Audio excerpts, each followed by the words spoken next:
Saturday morning sunshine. This is San Antonio Joe driving Saturday morning in the rain. I went to this rummage sale that I saw on Facebook, but it's not, I guess it was canceled today, but it said December 7th. So I came out, drove up about 20 miles to come out to the south side, but it's not happening. But at least it was a nice little drive in the rain, right? At least I know where this place is. So clearly you haven't had your surgery. I didn't read your thing correctly, and I presume it's coming up in the next few days. So sending you big love and blessings. And by the way, my phone is on the dashboard, so I'm not touching it or anything else like that. So this idea, the Sunshine Channel, is something so unique and different, because I thought, well, if you're going to be in recovery, and if you get bored, and if you don't want to watch Netflix, you can watch your own channel, right? Just think about that. You have a whole channel on YouTube dedicated to yourself, Sunshine. What a deal. So, I keep saying that word a lot, so I need to come back on that. The other day, you were talking about your heart being full in reference to either the package that I sent you or one of the messages that I sent you having to do with my friend Amy, who's dealing with cancer treatments right now.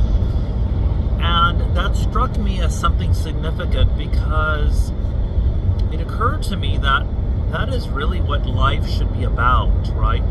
So I've had this mindset recently that goes, we should fall in love with life and get away from the idea that falling in love with one person, with one situation, is going to fill your heart or fill that space where us cancers love to linger, right? We just love to be loved, we love to love.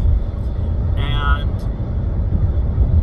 historically, and you once told me this, you said, the act of sex, traditional sex, it only goes so far, right?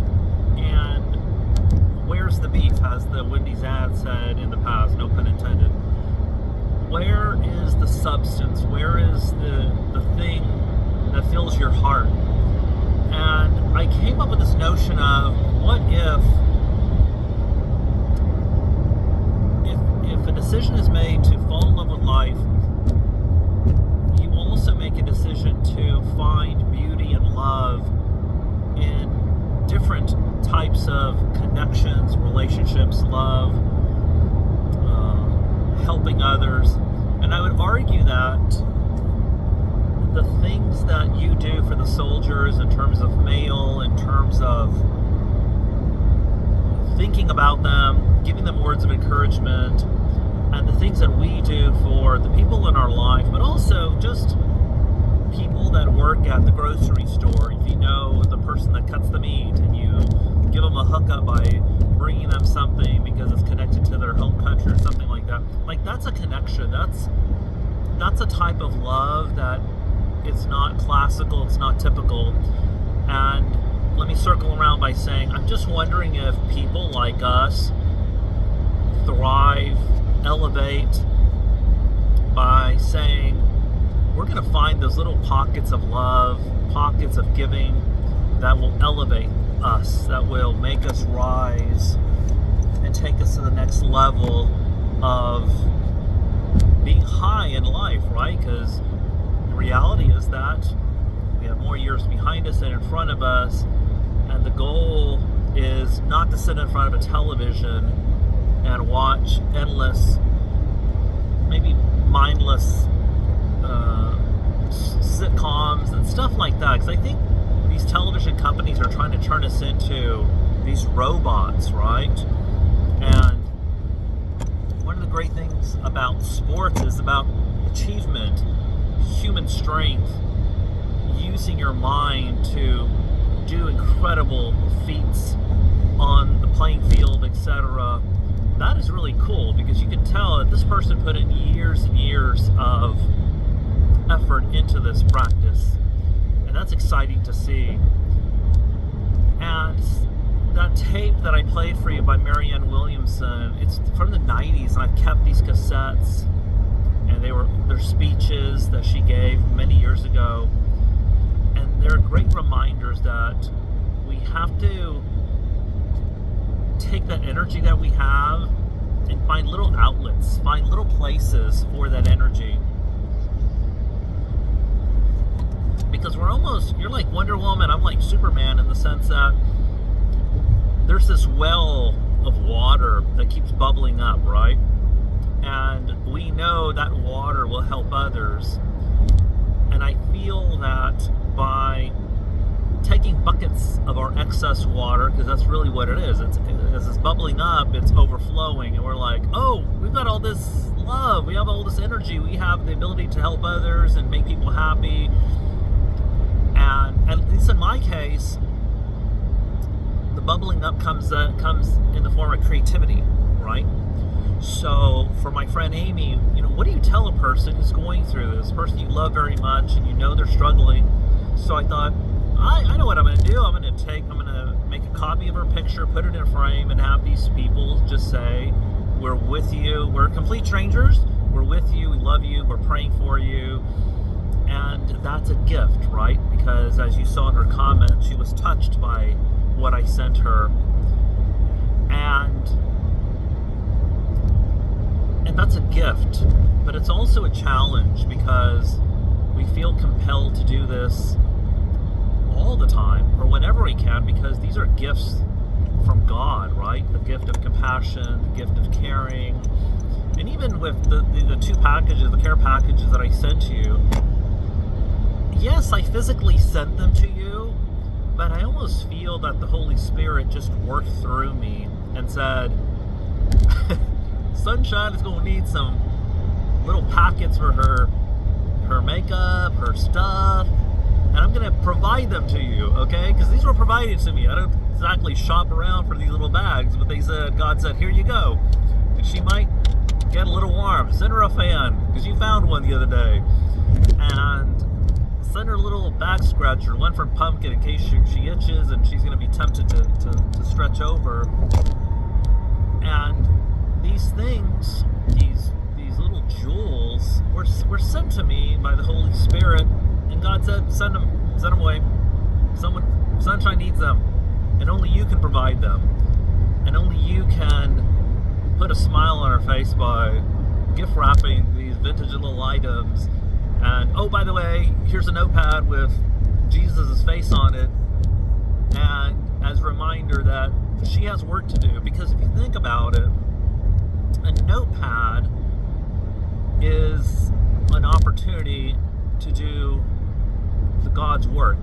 And where I'm going with that is that what you do on a daily basis, taking care of Pumpkin, looking after your son coming in from Europe, just playing that lead character in the lives of people, those are assignments, right? These are people in your world, in your life, and you have the skills, the knowledge to help these individuals, family members, through these rough patches in life.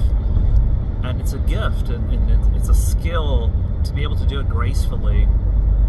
And the notepad, in my mind, just is a reminder to you that the Lord's work is on your agenda, and you got stuff to do, and you're gonna have a long McBride life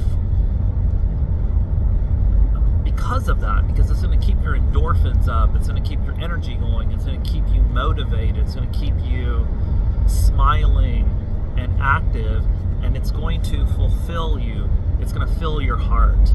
So really, that's the message that I wanted to share with you this morning, based on the words that you so eloquently put down. Like, my heart is full. And one can argue that's really a wonderful place to be, that is, having your heart full. Which also begs the question, well, what about that one person? What about that angel, that person that would come in and swoop you up? And one has to ask yourself, am am I deluding myself into thinking that, once again, one person, one situation is going to complete me, when God is saying, here's the universe, I'm giving you all of these people, all of them are going to complete you, all of them are going to make you whole, all of them are going to fill your heart in their own way. And yes, indeed, there's going to be a lot of them that are going to disappoint you, and they're going to make you feel things you've never felt before in terms of heartbreak, disappointment, wonder, sadness. And I think my recent trip to Miami opened my eyes. The other day I thought of a quote, and it essentially goes, God will open your eyes when he wants you to see what he wants you to see at the moment. So there's many times when we think we see, and we do see, but God says, now I'm going to open your eyes. I really want you to see what's in front of you, so you can quit deluding yourself and take your stupid glasses off and see life for what it is. So in reference to my travel partner, I learned personal characteristics that are unique to that person, and things made sense. So the question is, why does one delude yourself about a person, their behavior, what they're really like? And also in terms of people just being very selfish, people only thinking about themselves. I think we tend to think that others are like us, and the reality is that they're not. And I remember one time we had a conversation, you were talking about, I think, Araceli and women in general, and what you told me is, oh, Joe, if you only know the difference between what women say and what they do and how they really act, that's the wake-up call. And it's a good point of reference as a reminder that don't fool yourself about people out there, their intentions, whether they're going to pay you. Like I had a guy the other day tell me, oh, thank you for helping me with X, Y, and Z. I'm going to send you a $300 broker fee. So I sent him an invoice. He never responds, never says anything. And I'm thinking, I'm just going to leave it for what it is, right? If I'm going to naively believe you're going to keep your word about paying me, then I'm the fool. Because he doesn't have to pay me at all. So there's the so again. Well, sunshine, it's Saturday morning, and once again, I wanted to share that with you because this had been ruminating in my mind in reference to that word you used, which is my heart is full.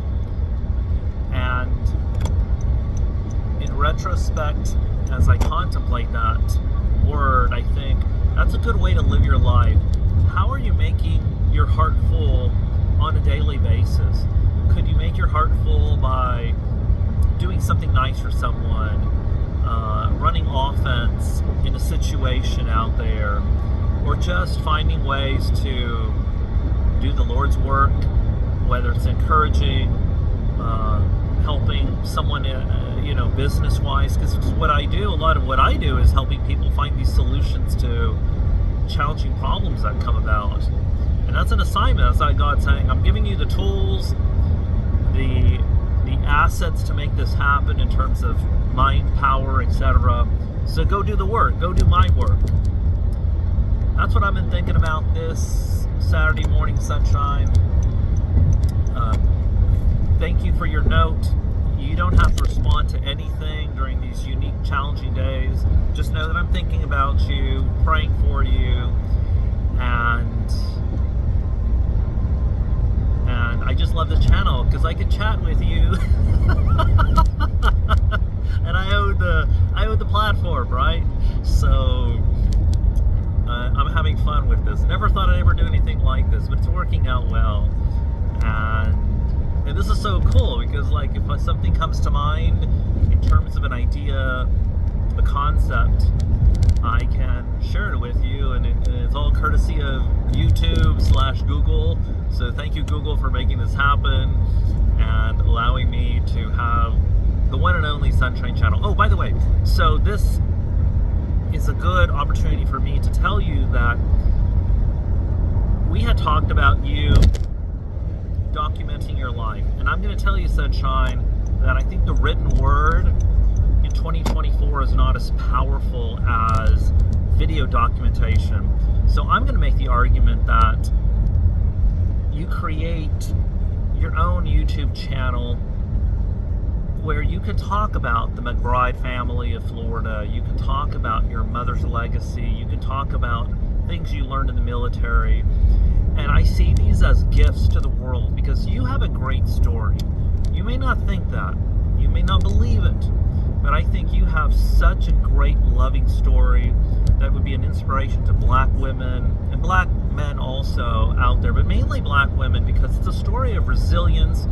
It's a story of not backing down in the military, in the technology world, overcoming domestic challenges that the average person could never overcome. But you do it with a smile, and you do it with this love for life, this inspiration where you just never surrender.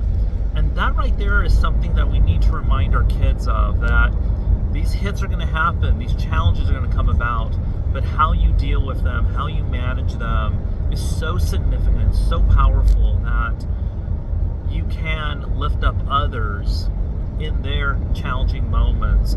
So we can talk about that.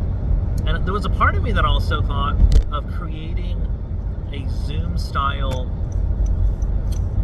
interview process where you could essentially record these videos yourself and then upload them on your own device, or not upload them. It's like it's your content, but I would love to possibly interview you, or you could essentially create your own script, right? Like today I'm going to talk about the McBride family and the different areas, and then maybe break off into, maybe you could have one theme, talk about the color of your eyes and what people have said about them over the years and where you think it's from. And just think about what a gift this would be to Pumpkin, your grandchildren, to know you and to be able to go back to these videos and have you collect or have them learn from these lessons, these life lessons. These are valuable life lessons that have cost you so much in terms of aggravation, frustration, money, but you found a way to rise above. And in reality, that's the only legacy you're going to leave, right? Yes, you're going to graciously leave your children with physical property. Okay, that's cool, that's awesome, that's a big gift, no doubt. But I would argue that your legacy, your real gift to the world is your story. And it's a great story. So I'm going to keep nudging you on that, but I think this right here, so think about it. I'm going on 18 minutes now of talking. You could do the same thing, right? Just put your phone on your thing, talk straight to your phone, record it, upload it, and share this with your family, because they are precious jewels that can be forwarded, sent to people. And I think folks will come to understand you more if they may not understand things you've gone through and why you are the way they are. Maybe this will help them be a little bit more empathetic and patient with you, because as cancers, we can be something else, right? We can be we can be challenging. No doubt about that, but it goes with the turf, right? What can you do? All right, sunshine. So I'm about to visit my parents' house to drop off their avocado. I found an avocado at a Cuban grocery store. Look at Cuba, it's following me, it's trolling me. And this avocado is literally 1 pound. 1 pound. Think about that, a 1 pound avocado. So I take my parents on avocado, 2 avocados every week, but this time I'm just taking them once. It's 6 pounds. All right, sunshine. Have a great day. You're special. You rock. You have a legacy, and I want to be your biographer or your autobiography guy. Yeah, I'm going to help you create your autobiography. Big hugs, big love. San Antonio Joe, he's got your back. San Antonio Joe, only on the Sunshine Channel.